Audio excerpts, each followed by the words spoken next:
Mr. Dunn.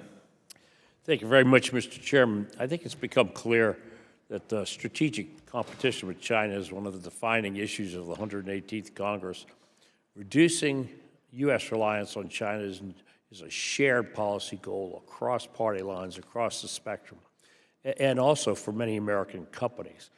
This week, Mr. Auchincloss and I, joined by 64 other members of Congress, including both Chairman Gallagher and Ranking Member Krishnamurti, sent a letter to the Committee on Ways and Means underscoring the necessity of legislation to help the supply chains shift out of China, specifically by renewal of the Generalized System of Preferences in Tariffs. That's the GSP program.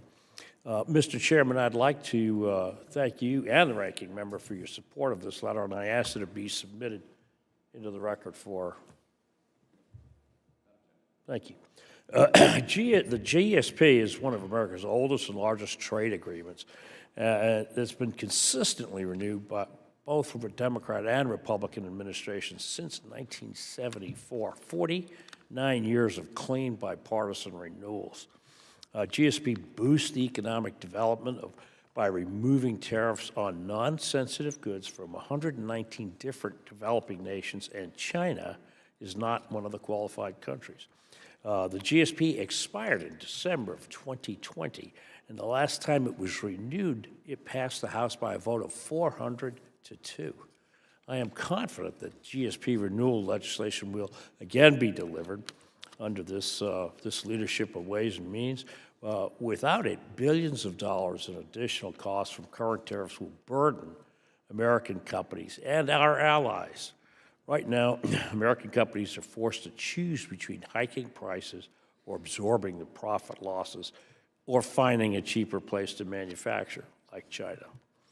China's never qualified for GSP benefits, but many of its competitors do. And in our competitive race with China, GSP is a valuable tool to help American companies find non-Chinese suppliers.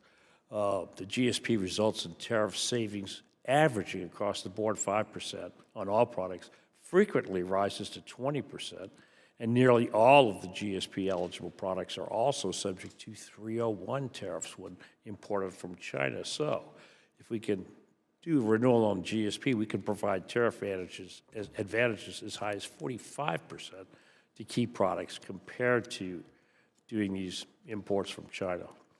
I think GSP benefits the consumer goods. It helps families stretch their paychecks in it.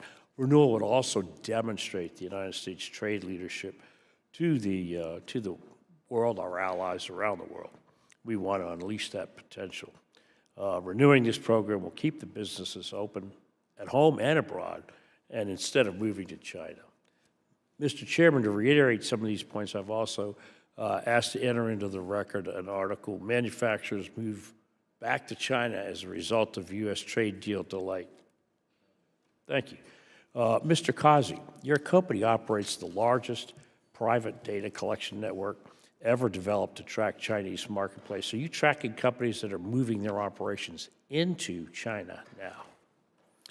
There's a subset of that are moving their operations out of China, you said? Into China.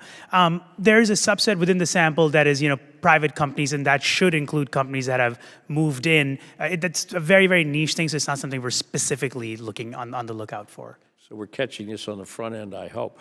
How much risk do you think it poses overall for the American consumers and businesses if this trend of moving manufacturing back to China continues? I think the pandemic made very clear that we can't have all our eggs in the China basket. So to the extent that's going on, I mean, that's obviously a big risk. Reshoring, nearshoring, diversifying supply chains, especially the most critical stuff like pharmaceuticals, et cetera, needs to happen. We can't go back to thinking like the way we did in the 90s. I pray you're right. Ms. Lonsbury, according to the Coalition for GSP, the GSP lapse has already cost American companies $2.6 billion through April of this year. Can you quantify the risk assessment to businesses, individuals, how that affects corporate strategy broadly?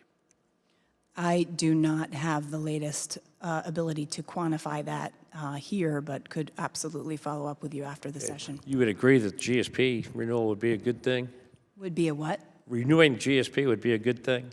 You know, companies are going to ask for help, so leave it at Excellent. that. I want to thank the panel for your participation, your insights today. We really appreciate it. Thank you so much, Mr. Chairman. Thank you.